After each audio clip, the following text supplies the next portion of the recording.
Eh bien, là-dessus, mon cher Thierry, c'est toi qui dois nous donner la bonne définition. Donc on a le choix entre un recueil de conseils misogynes, une œuvre drôle malgré elle, une conversation inutile, croire que son prénom a une influence sur sa vie, une émission culturelle sur l'orthographe et un boulanger auvergnat. Et avant, je te laisse le temps de pouvoir réfléchir parce que je pense qu'on a un petit dessin à diffuser.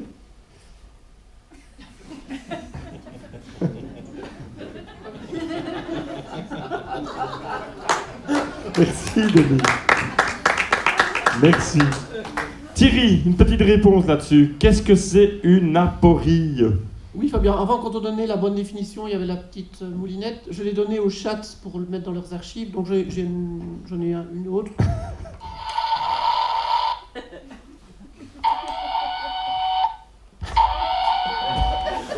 Merci. On j'aime quand même mieux le moulin, si je peux me permettre. Bon, aporie. Attention, ce n'est pas facile. L'aporie, c'est l'histoire de l'œuf ou la poule.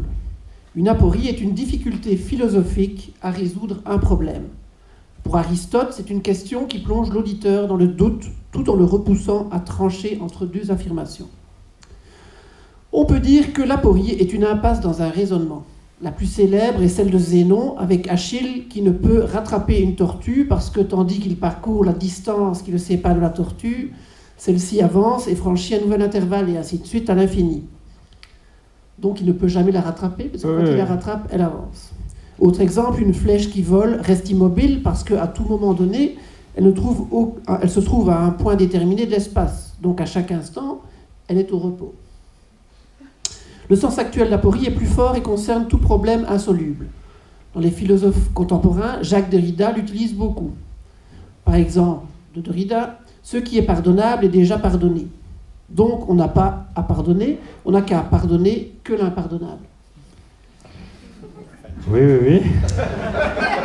Alors, un autre exemple peut-être un peu plus facile par un dialogue. Oui, plus facile, Thierry, plus facile. Oh, tu es enceinte. C'est un garçon ou une fille ?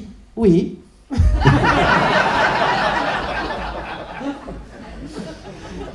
Un exemple récent de l'actualité, 2 infos. 1.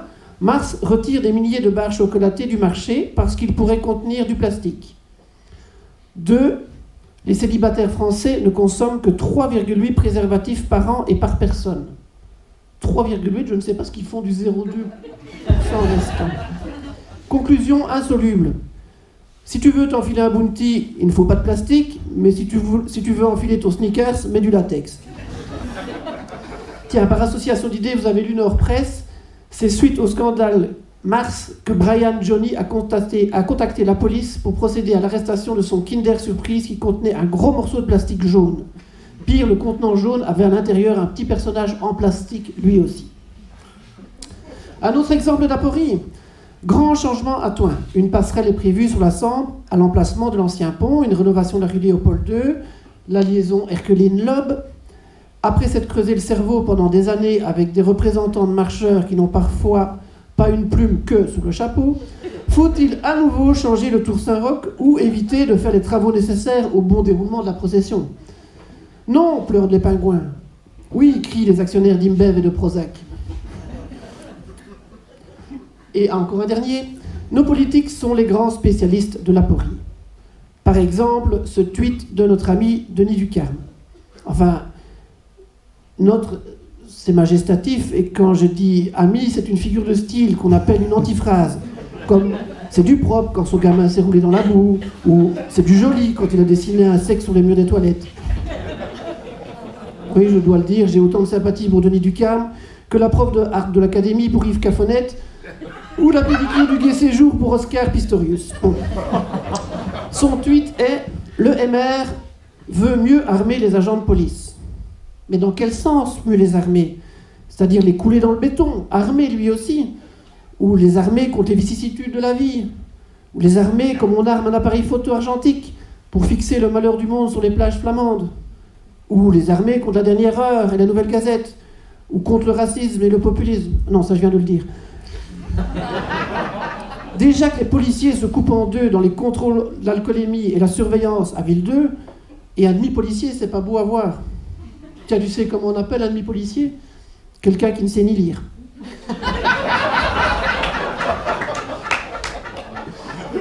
Oh, les autres tweets de Denis sont amusants, mais présentent moins d'intérêt. Quoique, 22 février, bonne semaine à tous et toutes. 21 février, point virgule, tiret, fermez la parenthèse. Vous visualisez